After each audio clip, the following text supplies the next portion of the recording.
Hey guys, it's Mrs. Schacht here, and I'm here to talk about kind of the more social aspects of the 1920s in chapter 23.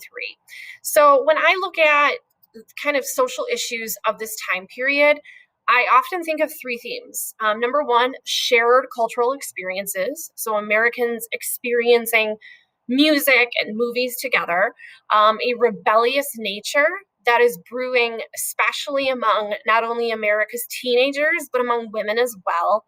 And then social tensions, people who want life to return to the way it was prior to World War One, and people who are seeking change afterwards. So I'm going to touch on each of these three themes over the next few minutes. When it comes to shared cultural experiences, one of those experiences comes through the written word. And we see a group of writers that become known as the Lost Generation write really prominent works, such as Ernest Hemingway and The Sun Also Rises, F. Scott Fitzgerald and The Great Gatsby. But what's important to note is kind of where their inspiration came from. This is Gertrude Stein, who coined the phrase the lost generation. And many of these writers felt pretty disillusioned with the way America kind of responded to World War One. Some of these writers served during World War One. They saw other Americans sacrificing their lives. And so they really felt disillusioned with not only that sacrifice, but they also saw the rise of a very materialistic society. And so many of these writers actually spent some time in Europe during the 1920s, in places that they believed had kind of a stronger culture.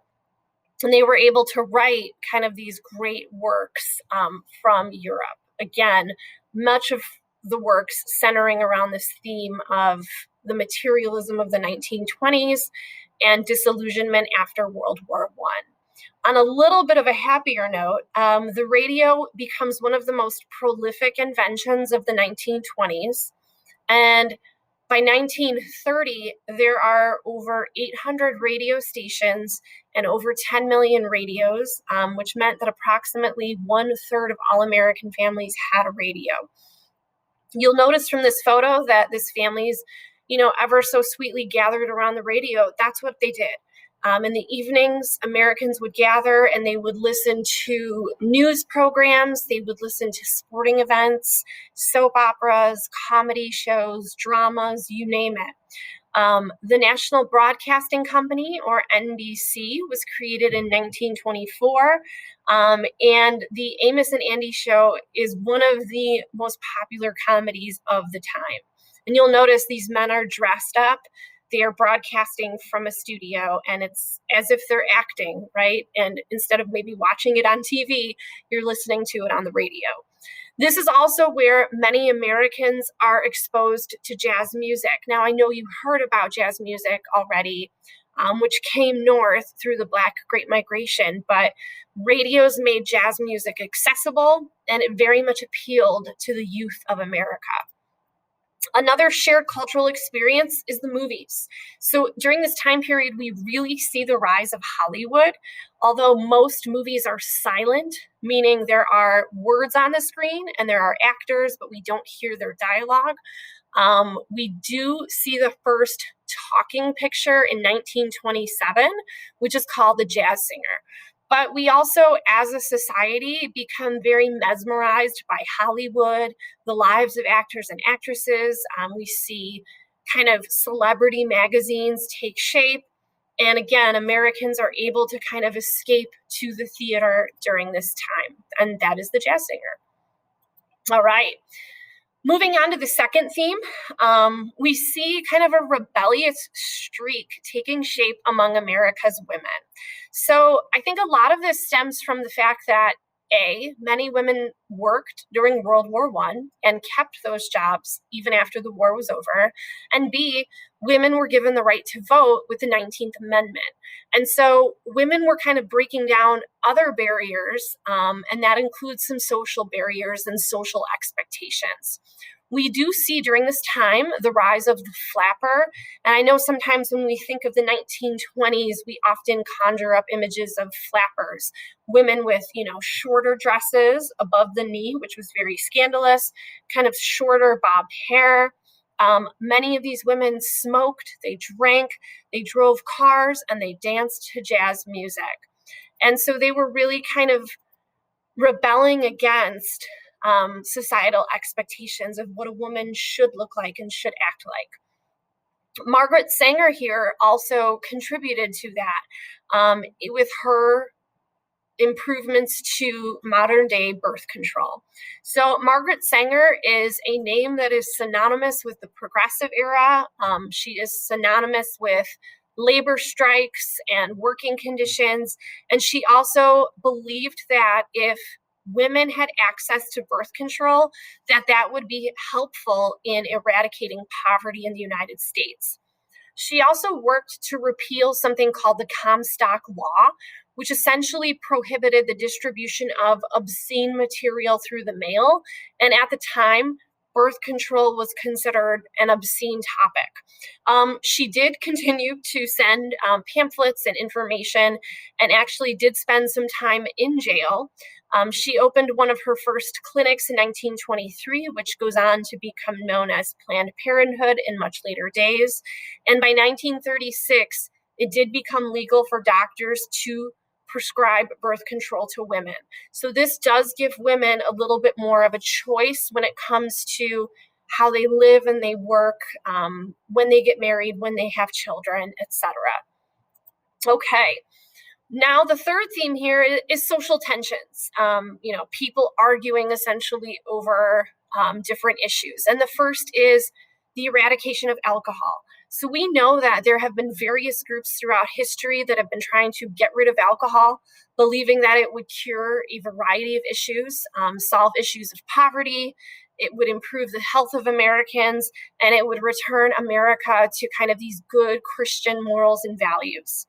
The anti-German sentiment from World War I and the fact that many German brewers and companies existed in the United States helped push for the 18th Amendment to be passed. So the 18th Amendment was passed in 1917, and it made the sale, manufacture, and transport of alcohol illegal. It did not make alcohol illegal to drink, but you could not make it, you could not sell it, and you could not transport it. And the government agencies used the Volstead Act to enforce the 18th Amendment. Now, as we know, there are many people who are against prohibition, and they kind of rebel by opening speakeasies, kind of these underground bars that serve bootlegged liquor and play jazz music. In many American cities, there are organized crime rings that are created that work and make a lot of money bootlegging alcohol throughout the United States. You're probably familiar with Al Capone, who did this in Chicago. Eventually, the 18th Amendment will be repealed in 1933 by the 21st Amendment. But for over a decade, America was technically dry. And then, of course, we have religious fundamentalists versus modernists. So what does that mean? Well, if you take a look at the Bible, right, many religious fundamentalists at this time believed that the Bible should be interpreted literally and that every word was true. There are modernists who begin to arise, who begin to kind of apply science and history and take a more critical approach to looking at the Bible. They also believed in the theory of evolution as proposed by Darwin, in that we are all, descendants of species, that evolve over time. And so in many states, teaching about the theory of evolution was considered illegal. And one state in particular where it was illegal was Tennessee. John Scopes was a teacher who didn't directly teach the theory of evolution, but he basically incriminated himself so that he would get arrested and charged with violating the Butler Act, which made it illegal to teach the theory of evolution. So he specifically did this in order to test the validity of this law. A huge trial takes place in 1925, known as the Scopes trial, in which John Scopes is put on the stand and charged with violating the Butler Act. So again, he's agreeing to do this. His defense attorney is Clarence Darrow, who makes very passionate pleas in favor of evolution and really takes his enemy, if you will, William Jennings Bryan, to task. So William Jennings Bryan serves as the attorney for the prosecution.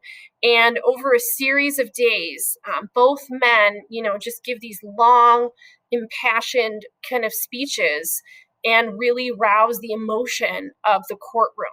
Outside of the courtroom, it was a complete circus.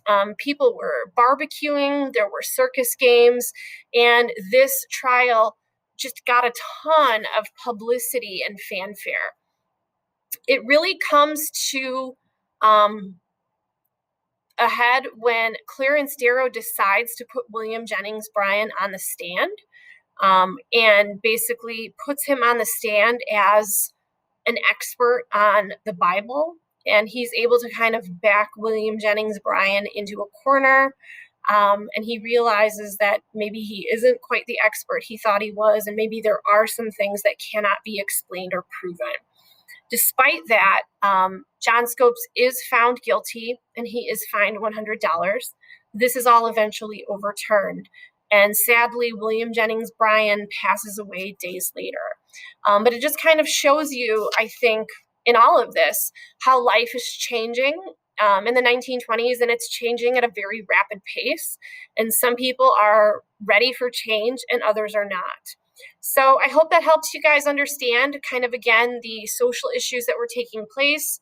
Again, we've got shared cultural experiences, rebellious streaks, and social tensions. Hope you guys have a great